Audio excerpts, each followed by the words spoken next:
Good evening प्रिय विद्यार्थियों, स्वागत है आपका अभी क्लासेस में। जैक बोर्ड ने न्यू सिलेबस जारी कर दिया है क्लास 10th के लिए 2022-23 के सेशन में।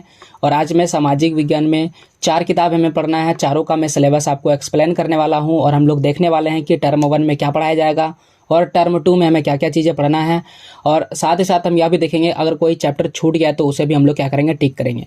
आप भी बुक ओपन कर लीजिए, ये चारों बुक आपको ओपन करना है और चारों ही बुक में हम लोग टिक लगाएंगे कौन सा चैप्टर हमें पढ़ना है और कौन सा चैप्टर नहीं पढ़ना है। इससे ये होगा कि हमें यह समझ में आ जाएगा कि कैसे तैयारी करना है। और मैं इस चैनल पर वीडियोज़ भी आप सबों के लिए अपलोड करूँगा, तो प्लीज़ मेरे चैनल से बने रहिएगा। वीडियो को लाइक कीजिएगा और अपने दोस्तों के साथ शेयर कीजिएगा और साथ ही साथ जो है चैनल को सब्सक्राइब कर लीजिएगा। यहाँ से शुरू हो रहा है हमारे जो एसएसटी यानी सामाजिक विज्ञान का सिलेबस। सबसे पहले हिस्ट्री यानी इतिहास का सिलेबस लिखा गया है। तो आइए इतिहास में टर्म 1 और टर्म 2 का देखते हैं। सबसे पहले टर्म 1 में हमें 2 चैप्टर पढ़ना है, यूरोप में राष्ट्रवाद का उदय और भारत में राष्ट्रवाद। दोनों ही चैप्टर मैं आप लोगों के लिए टिक लगा देता हूँ। तो ये फर्स्ट में ही है, यूरोप में राष्ट्रवाद का उदय और भारत में राष्ट्रवाद। ये दोनों का दोनों हमें टर्म 1 में पढ़ना है। इसके बाद अगर हम टर्म 2 की बात करें तो टर्म 2 में हमें क्या क्या चीज़ें पढ़ना है। टर्म 2 में भूमंडलीकृत विश्व का बनना, ये पढ़ना है। औद्योगिकरण का युग, मुद्रण, संस्कृति और आधुनिक दुनिया, ये तीनों चैप्टर पढ़ना है टर्म 2 में। तो आपको टर्म 2 का जो सिलेबस है वो भी दिखा देता हूँ कौन कौन से चैप्टर हैं। भूमंडलीकृत विश्व का बनना, इसे हम लोग टर्म 2 में पढ़ेंगे। औद्योगिकरण का युग, इसे भी हम लोग टर्म 2 में पढ़ेंगे। और मुद्रण, संस्कृति और आधुनिक दुनिया, इसे भी हम लोग टर्म 2 में पढ़ेंगे। इस तरह से देखा जाए तो टोटल 5 चैप्टर हैं और पाँचों का पाँचों चैप्टर हमें इतिहास में पढ़ना है। हालांकि 3 चैप्टर हमें टर्म 2 में पढ़ना है और 2 चैप्टर हमें टर्म 1 में पढ़ना है। तो इतिहास का हमें क्लियर हो गया। अब आइए दूसरे सब्जेक्ट पर आते हैं। दूसरा जो सब्जेक्ट लिखा गया है वो है सिविक्स। सिविक्स का मतलब होता है नागरिक शास्त्र, राजनीति विज्ञान। तो इसमें टर्म 1 में सत्ता की साझेदारी पढ़ना है, संघवाद पढ़ना है, लोकतंत्र और विविधता पढ़ना है, जाति, धर्म और लैंगिक मसले, ये सारी चीज़ें पढ़ना है। तो सत्ता की साझेदारी आइए हम लोग बुक में देख लेते हैं। बुक में कहाँ पर लिखा गया, देखिए ये रहा। सत्ता की साझेदारी पढ़ना है टर्म 1 में, संघवाद पढ़ना है टर्म 1 में। इसके बाद कौन सा चैप्टर लिखा गया था, लोकतंत्र और विविधता, ये रहा। लोकतंत्र और विविधता यह भी हमें टर्म 1 में पढ़ना है। जाति, धर्म और लैंगिक मसले, यह भी हमें टर्म 1 में पढ़ना है। तो टर्म 1 में कुल मिलाकर के कितने चैप्टर हैं, 4 चैप्टर है। ऊपर से लेकर के लगातार जो serial wise chapter 1, chapter 2, chapter 3 और चैप्टर 4 पढ़ना है। अब इसी बुक का टर्म 2 वाला सिलेबस देख लेते हैं। तो टर्म 2 की अगर हम बात करें तो जन संघर्ष और आंदोलन पढ़ना है टर्म 2 में।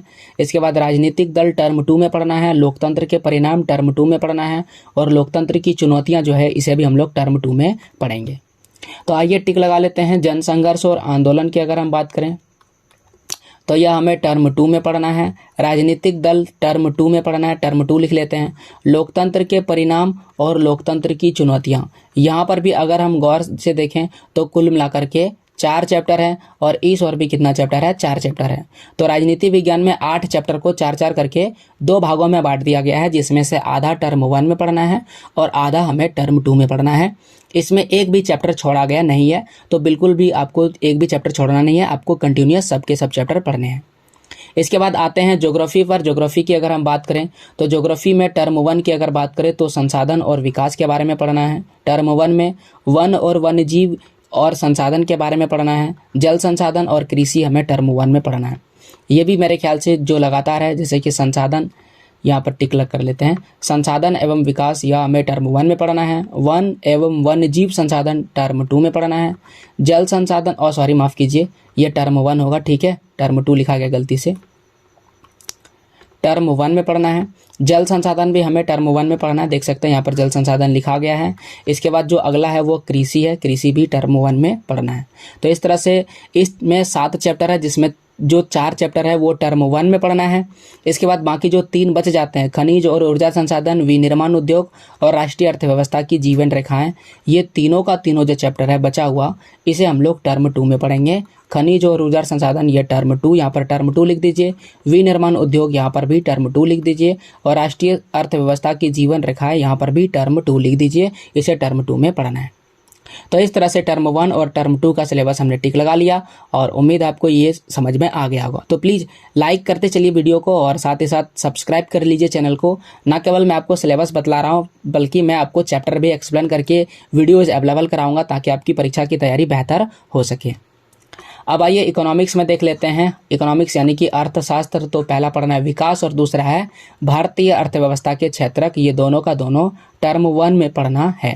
तो बुक कर लेते हैं ओपन अर्थशास्त्र की, ये रहा अर्थशास्त्र की किताब। तो इसमें जो पहले पढ़ना है विकास चैप्टर है, यह टर्म 1 में पूछा जाएगा, पहला चैप्टर है। और भारतीय अर्थव्यवस्था का क्षेत्रक जो है ये हमारा दूसरा चैप्टर है, तो ये हमसे टर्म 1 में पूछा जाएगा। इसके बाद नीचे 3 चैप्टर बच जाते हैं, तो तीनों का तीनों हमसे टर्म 2 में पूछा जाएगा। आप देख सकते हैं यहाँ पर लिखा है मुद्रा और साख, वैश्वीकरण और भारतीय अर्थव्यवस्था, उपभोक्ता अधिकार। देख सकते हैं मुद्रा और साख टर्म 2 में पूछा जाएगा, वैश्वीकरण और भारतीय अर्थव्यवस्था यह भी टर्म 2 में पूछा जाएगा, और उपभोक्ता अधिकार टर्म 2 में पूछा जाएगा। हमने चारों किताब देख लिया और चारों किताब में हमने यह पाया कि भले चैप्टर्स को फर्स्ट टर्म और सेकेंड टर्म में बांट दिया गया है, लेकिन कोई भी ऐसा बुक नहीं है जिसमें हमें चैप्टर को छोड़ना है। भले किसी में फर्स्ट टर्म में कम पढ़ना है, सेकेंड टर्म में ज़्यादा पढ़ना है, लेकिन पढ़ना सारे के सारे चैप्टर हैं। तो यह था चैप्टर एक्सप्लेनेशन, और जल्द ही मैं इन सबों का वीडियोस आपका टर्म बाय टर्म लेकर आऊँगा। तो प्लीज़ हमारा सपोर्ट कीजिए और हमारे चैनल को जो है सब्सक्राइब कीजिए। पूरा वीडियो देखने के लिए थैंक यू। मिलते हैं अगले वीडियो में, तब तक के लिए जय हिंद, जय भारत, वंदे मातरम।